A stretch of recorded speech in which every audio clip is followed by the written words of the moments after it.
Welcome to DJ TV. Make una come here waiting Professor Usman talk about Tinubu onto Nigeria gbege and issues and ECOWAS matter. Correct people, we greet you now. Welcome una to DJ TV on our WhatsApp channel where dey sama una with ogbonge updates, breaking news, updated updates. So I beg my people, if you never subscribe to our YouTube channel, make una rush now, make una go subscribe and also turn on that notification bell so that anytime we like say we drop any update like this, una go dey notified. Our Facebook page, my people, make una follow us and make una dey like. Una do well. Anyway, my people, make we quickly run enter the tori and updates we will carry come for una like this. Yes, so my people, not be small thing. One Professor Usman don't come after this. We don't talk about Tinubu issues, ECOWAS gbege, Niger gbege, all of them. My people, not be small thing. He analyze this thing from the beginning to the end. He say Tinubu matter, he no even get time for Nigeria, even ECOWAS sef. Say he primary himself dey different from what Nigerians dey think. My people, I go leave una now. Make una watch this video and hear wetin this professor talk for this interview we do for our eyes. Make una watch. I read a piece you wrote, I think that was yesterday or 2 days ago, titled War on Niger Republic will be war on Northern Nigeria.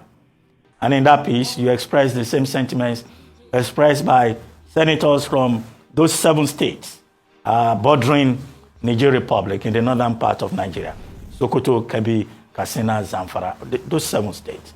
And they are saying a declaration of war in Niger against Niger would put those 7 states at risk. Nigeria, of course, sharing over 1,000 square meters, 1,000 square kilometers, about 999 miles of border with Niger. But why do you think an attack on Niger, in line with ECOWAS resolution, will amount to an attack on northern Nigeria? The territories are distinct. Right. I saw the piece before we started. I am really shocked. The primary responsibility of President Bola Ahmed Tinubu is to Nigeria and not to ECOWAS. He answers to us. He's not even addressed Nigerians and justify what he's going to do. He's gone to the Senate to ask for approval. That's no way to declare war. It's not easy declaring war. You're sending your men and women into harm's way to go and get killed and kill. I've said it clearly from the outset of that piece I wrote. I am not into political correctness. We in the North, we are tired of wars. We have been at war for 13 years, for 14 years now with Boko Haram, since 2009, and 9 years with bandits and kidnappers. And you're bringing a fresh war to us? And we share with Niger Republic, long before the creation of these two entities, Niger and Nigeria, we have shared heritages in our culture, in our religion, in our languages. We share a border over 1,000 kilometers from the northwesterly end in Kebbi to the northeasterly end in Borno.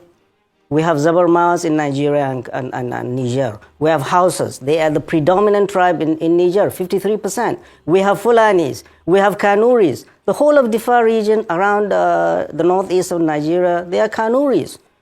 So we're going to war and killing them for what?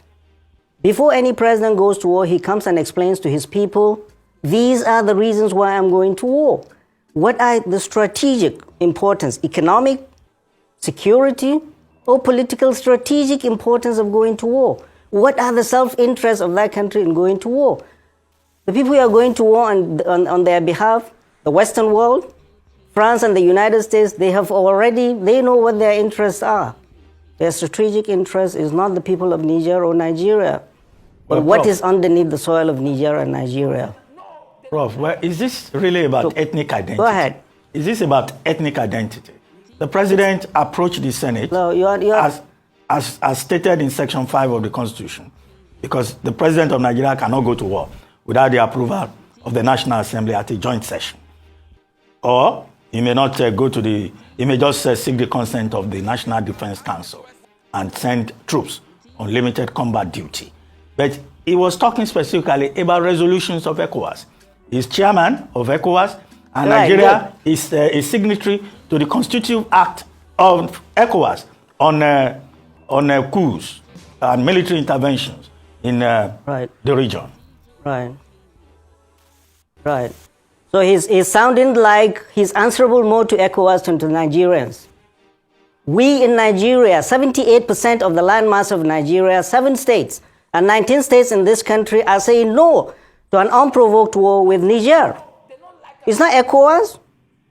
His primary responsibility is to Nigerians, not to ECOWAS. He's not convinced us why he should send boots to the ground in Niger Republic.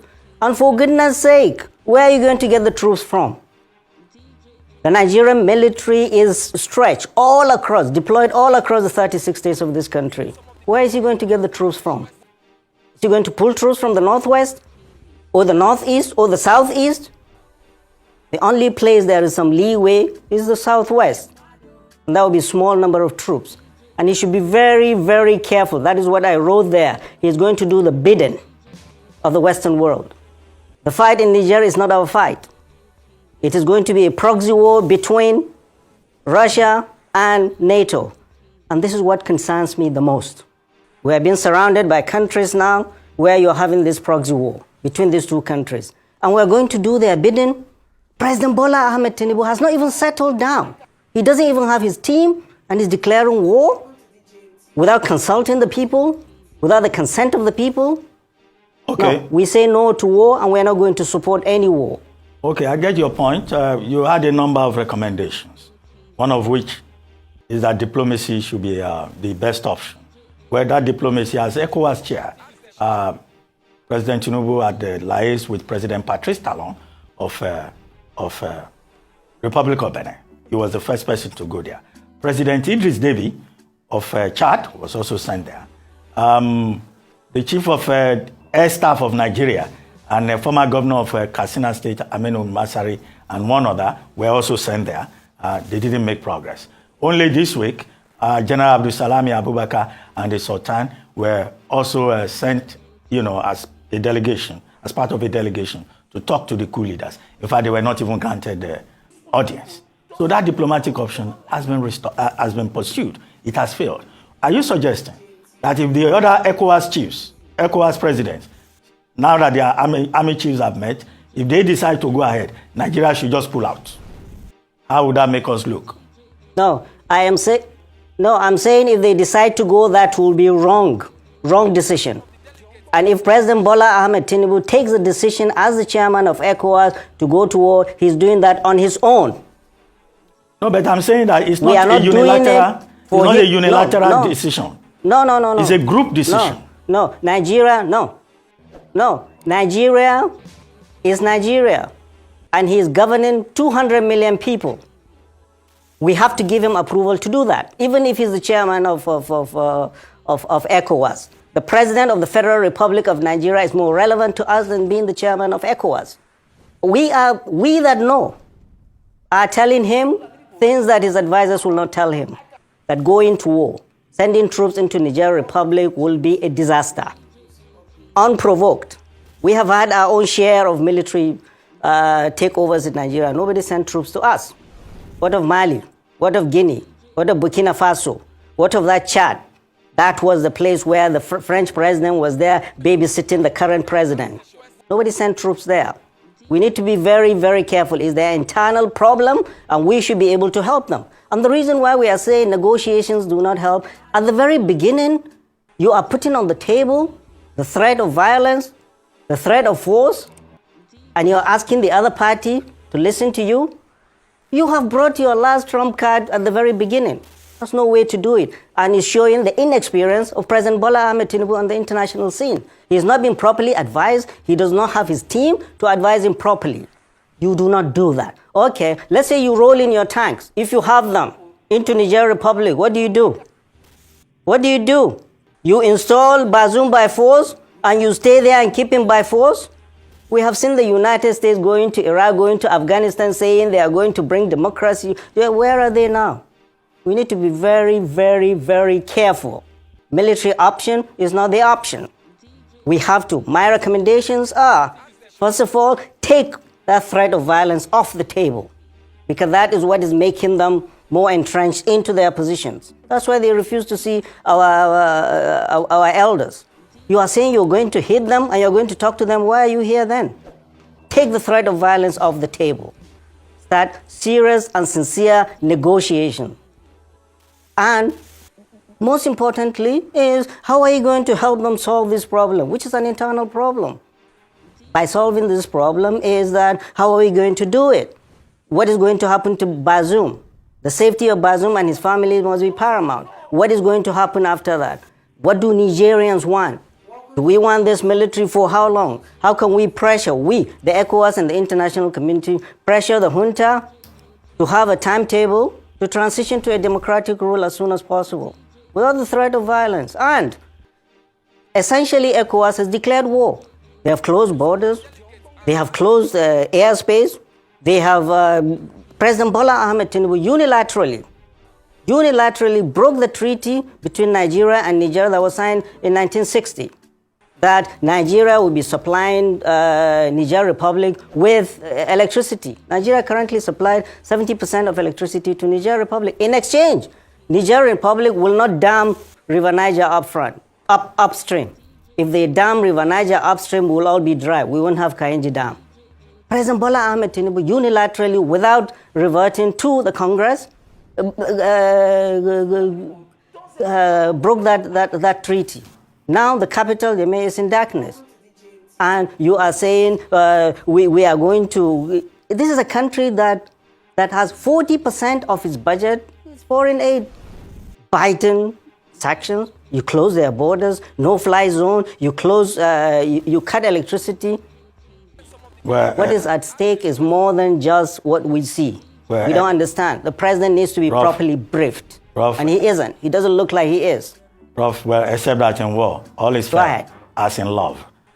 So if we cut off their electricity, it may not hurt us significantly. We get 85% of electricity supply in Nigeria from thermal stations. Igbin, Giregu, Afam, Omotosho, all those stations are thermal stations. Kanji, Shiruru, and Jeba are the ones that depend on hydro. So even if they dam, the river Niger, we'll still be fine, I guess, if we put our hearts together. But you were saying that President Tinubu wants to go to war so as to give his government legitimacy. What is the connection? Absolutely. Very important connections. So President Tinubu, Bola Ahmed Tinubu, his election is contested. It's still in court. He has legitimacy issues nationally and internationally. And for him now, he's the ECOWAS chairman. Of course, it gives him that chair. But still, the elephant in the room is the election is still contested in court. Well, if he does that, now the Western world are calling him. The other day, they say the Vice President of the United States, Kamala Harris, called him to find out. Nigerians should ask, did Kamala Harris ever call when people are slaughtered anywhere in the North? Anywhere in the North? They care for us? Or Macron calls us, calls the president? They don't care for us? They don't care for Nigerians. They care for what is on the ground. And we need to be very, very careful. President Bola Ahmed Tinubu should be very careful and not drag Nigeria into this proxy war between NATO and the Soviet and Russia in Niger. And Wagner are coming to Niger, just like they are in Libya, in Sudan, in Mozambique, in Guinea, in Mali. And the moment they get into Niger, they are after resources. And the most important resource is uranium. Niger has the 7th largest deposit of uranium that France has been exploiting since independence. And you see the penury, see the poverty in Niger.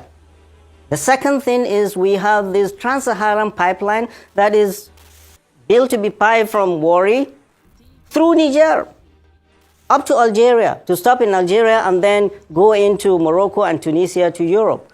This is a very, very important pipeline for Europe and the United States as an alternative, because Russia during this Ukraine war is blocking supply of gas to them. So this is very, very important.